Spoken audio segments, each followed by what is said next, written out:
Bonjour et bienvenue dans Géopolitis.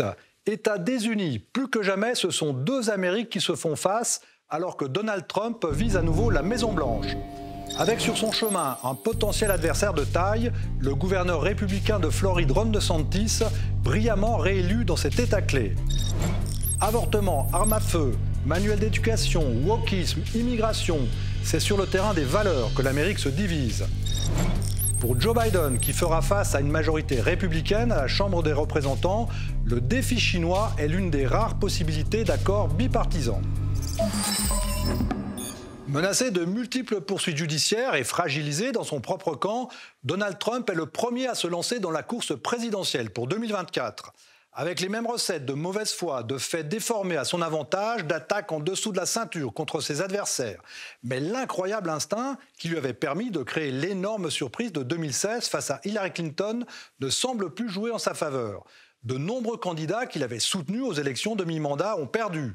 Et de nombreuses voix s'élèvent, et pas des moindres, puisqu'il s'agit de l'ancien vice-président Mike Pence ou de Mike Pompeo, ex-secrétaire d'État, contre celui qui vient, selon eux, de faire perdre les élections aux Républicains pour la troisième fois consécutive, après les midterms de 2018 et la présidentielle de 2020. Nous avons besoin de plus de sérieux, de moins de bruit et de dirigeants qui regardent vers l'avant, pas dans le rétroviseur en prétendant être des victimes.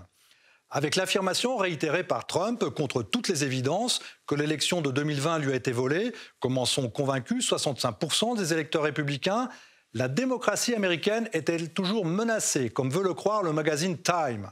On posera la question à notre invitée Anne-Lorraine Bujon, directrice de la revue Esprit et spécialiste des États-Unis. Face à Trump, Joe Biden, qui est le président ayant le mieux résisté aux midterms en 20 ans, n'a pas encore décidé s'il serait candidat, alors qu'il vient de fêter ses 80 ans et qu'il montre les atteintes de l'âge. Quoi qu'il en soit, les Américains pourraient ne pas vouloir d'un remake Biden-Trump, à commencer par les républicains eux-mêmes, avec un possible duel Trump-DeSantis. Make America great again. Ron DeSantis for governor. C'était le temps où Ron DeSantis ne jurait que par Donald Trump. Tout le monde sait que mon mari Ron DeSantis est soutenu par Donald Trump, mais c'est aussi un bon père de famille. Bon père de famille, catholique pratiquant, opposant à l'avortement et partisan du port d'armes quasi inconditionnel. Le combattant créé par Dieu, comme il n'hésite pas à se définir dans un clip de campagne. Dieu a créé un combattant. Dieu a dit « J'ai besoin d'un chef de famille ». Le gouverneur de Floride, réélu triomphalement, coche toutes les cases pour les républicains les plus conservateurs, avec une ambition qu'il ne cache plus. Nous avons accompli plus que ce que quiconque aurait cru possible il y a 4 ans, mais il nous reste encore tant à faire et je ne fais que commencer à me battre. Donald Trump, avec son instinct de combattant, ne s'y est pas trompé et lâche déjà ses premières flèches, avec le surnom de Ron de Sanctimonious, c'est-à-dire Ron le moralisateur. Aujourd'hui, j'ai les sondages les plus élevés que j'ai jamais eus. Trump, 71%, Ron de Sanctimonious, 10%. Le doute commence pourtant à s'installer chez les Républicains. La Chambre des représentants à majorité démocrate bascule de quelques sièges en faveur des Républicains, tandis que le Sénat est resté démocrate, alors que Trump annonçait une vague rouge dans les deux chambres grâce à ses candidats clones dont beaucoup, comme le fameux Dr Oz ou la passionnariat Carrie Lake, ont été battus. I love you, Arizona! I love you, Arizona! Donald Trump a choisi des candidats sur un critère et un seul. Pas leur capacité à être élus, pas leur expérience, pas leur sagesse, pas leur charisme, pas leur capacité à gouverner. Mais sur la question, pensez-vous que l'élection de 2020 a été volée? Si oui, je vous soutiens. Sinon, je vous rejette. Insulte suprême, le Wall Street Journal le traite de loser et le New York Post se moque de lui. Les journaux qui lui étaient acquis commencent à le lâcher. Même sa fille Ivanka, tout comme les cadres du Parti républicain, étaient absents lors de sa déclaration de candidature. Vous êtes prêts?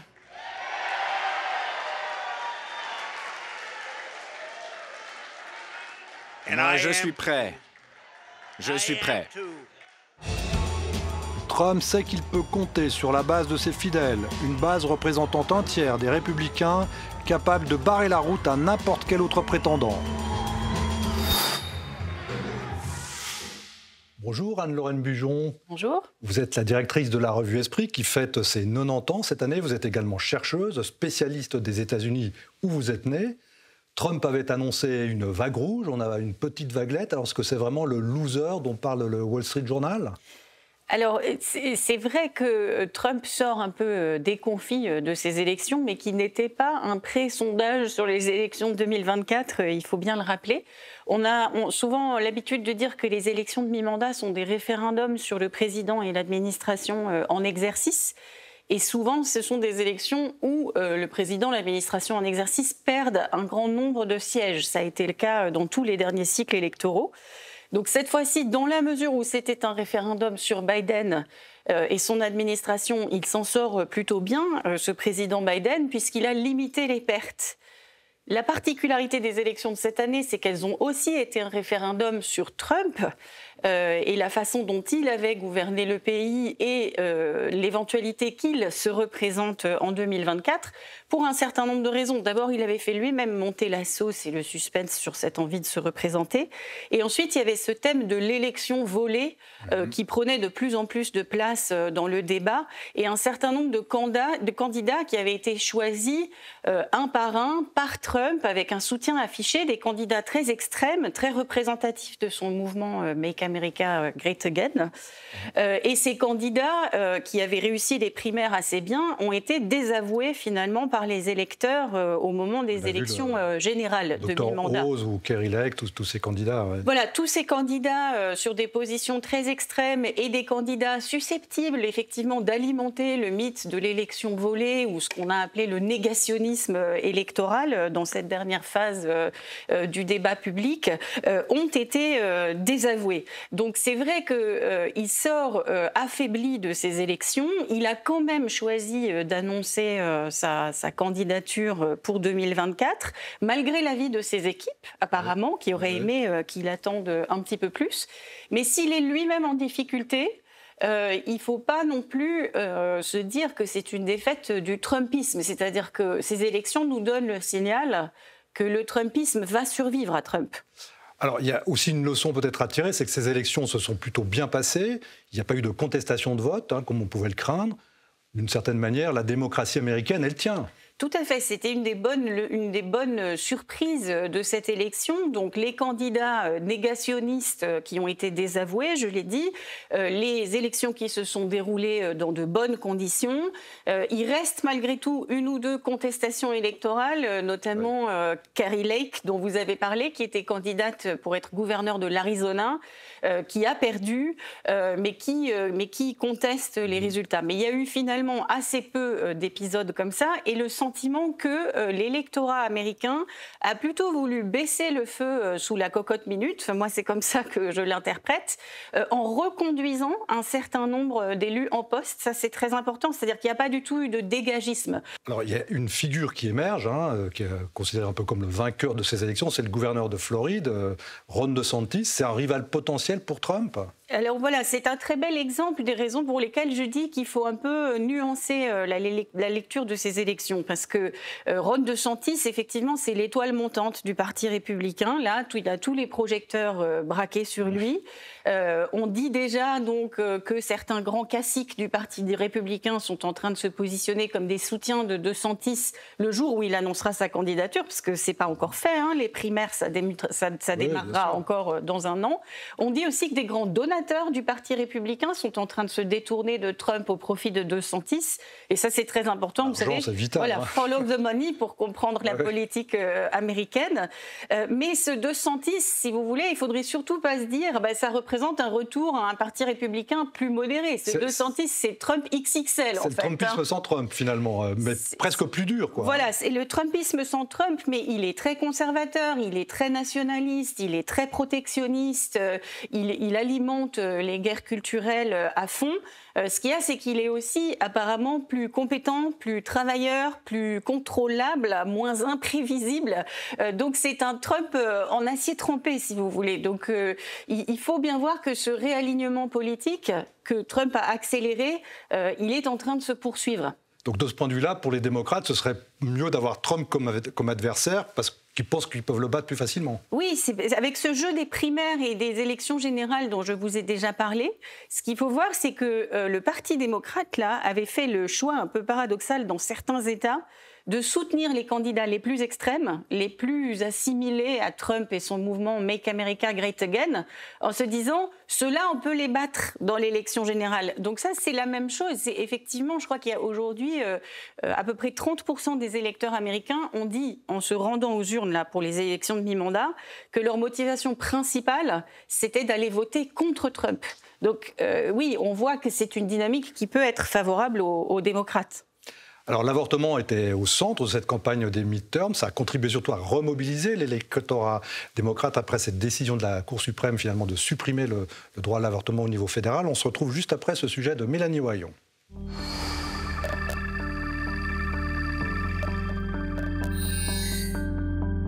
Saint-Louis, dans le très conservateur État du Missouri. Le premier État américain à interdire l'avortement lorsque la Cour suprême a révoqué l'arrêt qui garantissait la légalité de l'IVG au niveau fédéral. À quelques minutes à peine, c'est une toute autre Amérique. Ici, en Illinois, l'avortement est toujours légal. 20 minutes et on entre dans un monde complètement différent. Je traverse le pont et tout à coup, je suis dans un endroit où ces personnes peuvent avoir la procédure médicale dont elles ont besoin, ce qui n'est pas le cas là où je vis. Laurie accompagne les femmes qui souhaitent interrompre leur grossesse dans cette clinique de l'Illinois. Cette année, les patientes sont venues de 19 États différents pour avorter.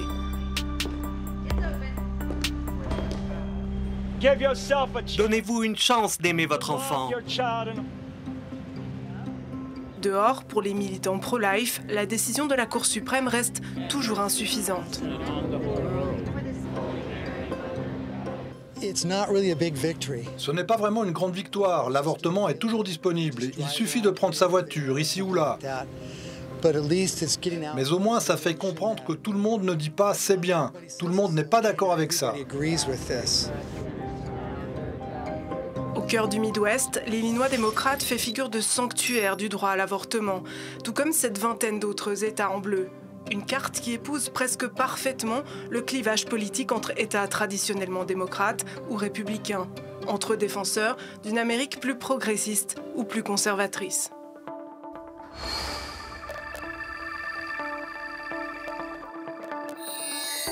Aujourd'hui à majorité républicaine, la Cour suprême a pris position cet été dans un dossier tout aussi clivant que l'avortement. Elle a invalidé une loi new-yorkaise qui limitait le port d'armes hors du domicile. Dans tous les États, les Américains pourront désormais sortir de chez eux un revolver en poche, à l'exception de certaines zones sensibles. Scandalisé, le maire de New York a tout de suite instauré des zones sans armes à feu, comme ici dans le quartier de Times Square. Réfléchissez à ça. Nous devons vraiment dire ça. Dans notre ville, nous devons vraiment déclarer une zone sans armes à feu. Sortir armé rassure en revanche ce New-Yorkais. Je veux avoir la liberté de me promener sans m'inquiéter du chaos qui règne dans ma ville. Aux États-Unis, le marché des armes à feu a explosé en 20 ans. Un débat toujours plus virulent alors que les tueries de masse font de plus en plus de victimes chaque année. En mai dernier, dans cette école du Texas, 19 enfants et 2 enseignantes ont été tués par un adolescent. Les jeunes de 18 ans ne devraient pas pouvoir acheter d'armes. Je suis un militaire à la retraite et les armes d'assaut ne sont pas pour le public.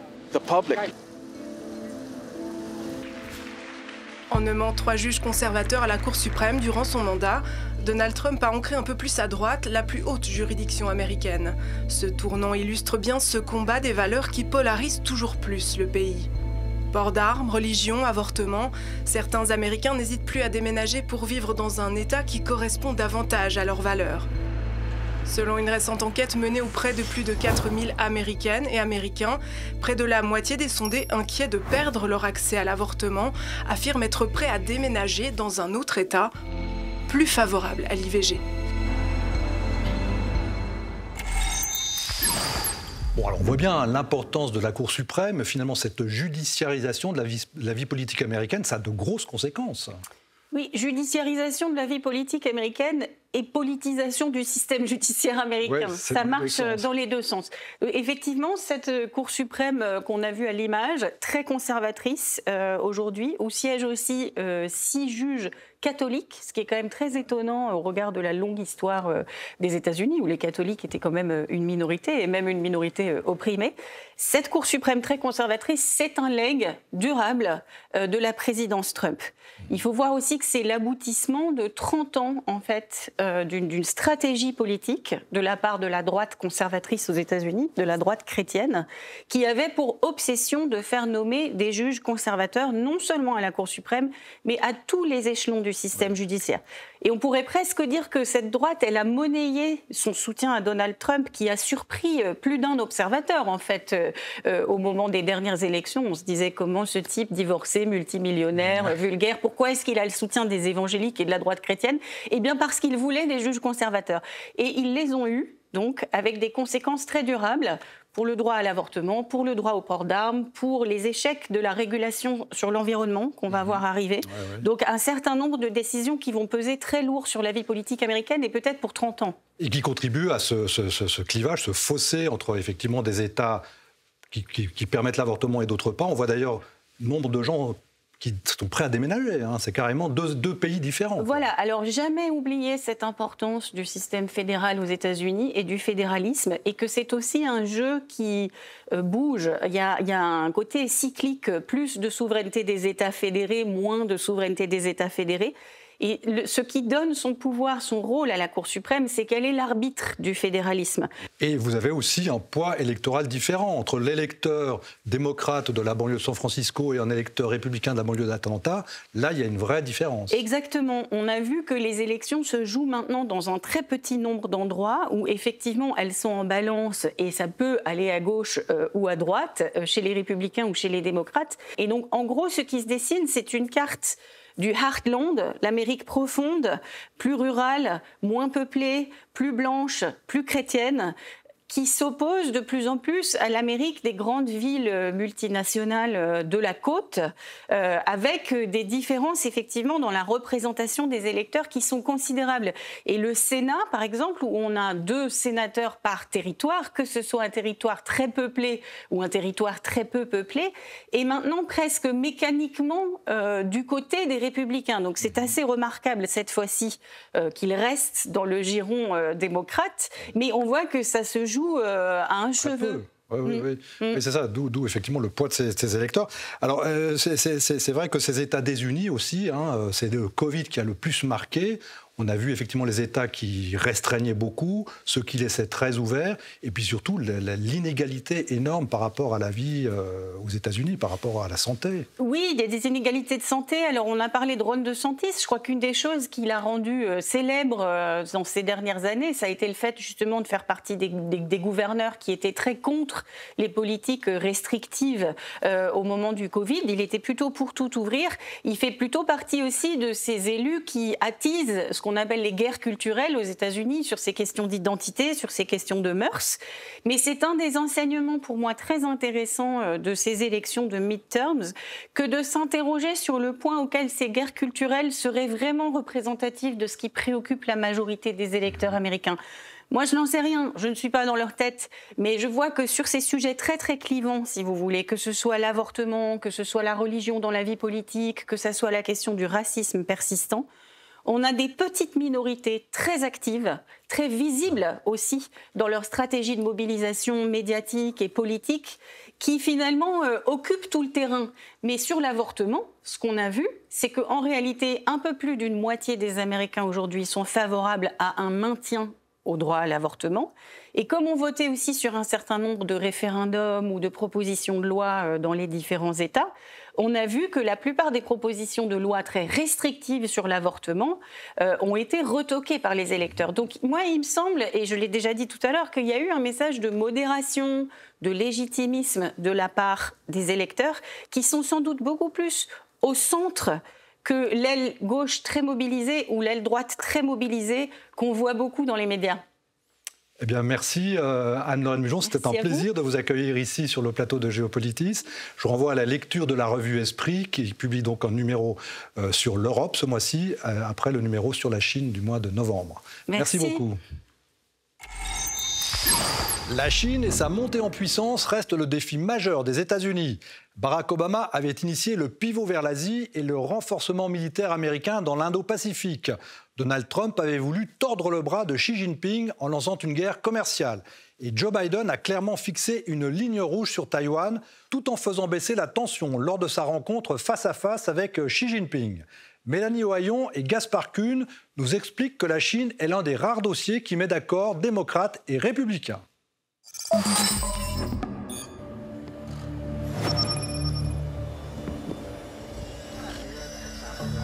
À Bali, en marge du dernier G20, Xi Jinping et Joe Biden ont tous deux adopté une posture d'apaisement.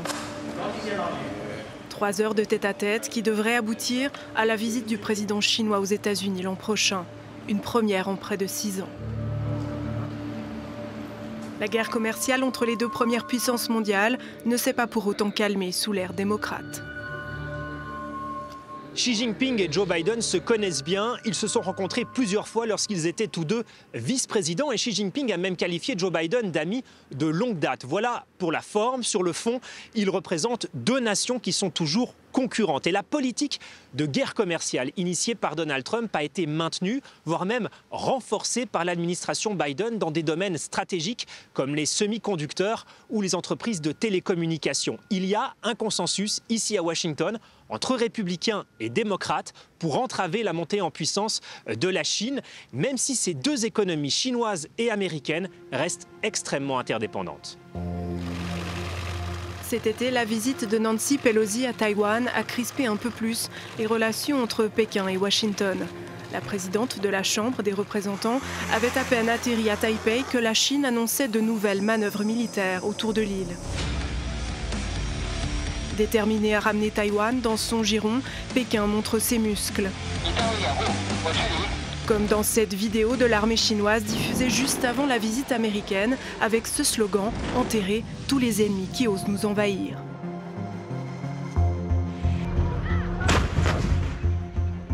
Taïwan se prépare à la guerre alors que les États-Unis ont réaffirmé leur soutien en cas d'attaque de la Chine.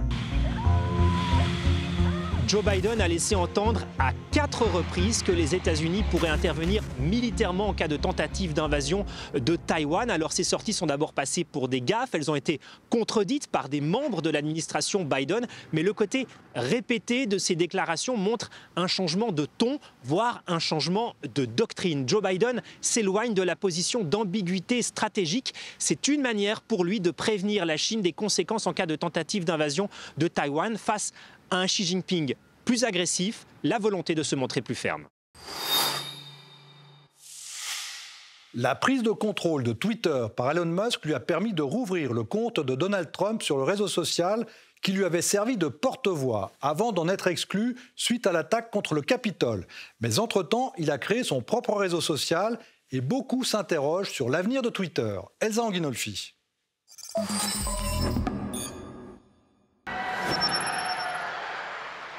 Presque 2 ans après son éviction, Donald Trump est à nouveau admis sur Twitter.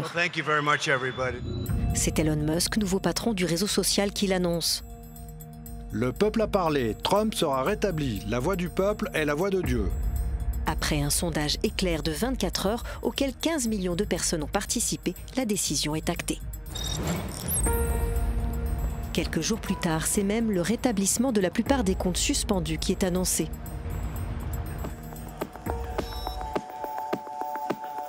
Depuis la fin du mois d'octobre, Twitter est la propriété de l'homme le plus riche du monde qui entend en faire quelque chose qui soit aussi largement inclusif que possible, qui soit aussi fiable que possible. L'arrivée de celui qui se définit comme un absolutiste de la liberté d'expression sonne comme une révolution pour le réseau social privilégié des élites occidentales, une plateforme sensible et stratégique. Elon Musk multiplie les annonces, les décisions radicales et maintient le flou sur sa politique de modération des contenus. Il a fait licencier la moitié des 7500 employés de Twitter. De gros annonceurs ont suspendu leur campagne publicitaire, comme General Motors ou le géant de l'agro-industrie General Mills, alors qu'Elon Musk a dû repousser son nouveau projet d'abonnement payant qui devait permettre de diversifier les revenus. De quoi faire craindre pour l'avenir de l'entreprise. La personnalité du nouveau patron de Twitter divise. Depuis son compte, il propose un plan de paix pour l'Ukraine ou donne des consignes de vote pour les midterms. Je recommande de voter pour un congrès républicain, étant donné que la présidence est démocrate. Au-delà de Twitter, l'empire d'Elon Musk est devenu incontournable aux États-Unis. Le milliardaire est à la tête de SpaceX, dont les fusées permettent à nouveau aux Américains d'envoyer eux-mêmes des astronautes vers la Station spatiale internationale. Sa filiale Starlink fournit un accès Internet par satellite, utilisé par les soldats ukrainiens. C'est le principal moyen de transfert d'informations dont nous disposons actuellement. Musk dirige aussi Tesla, leader de la voiture électrique aux États-Unis, en pleine transition énergétique.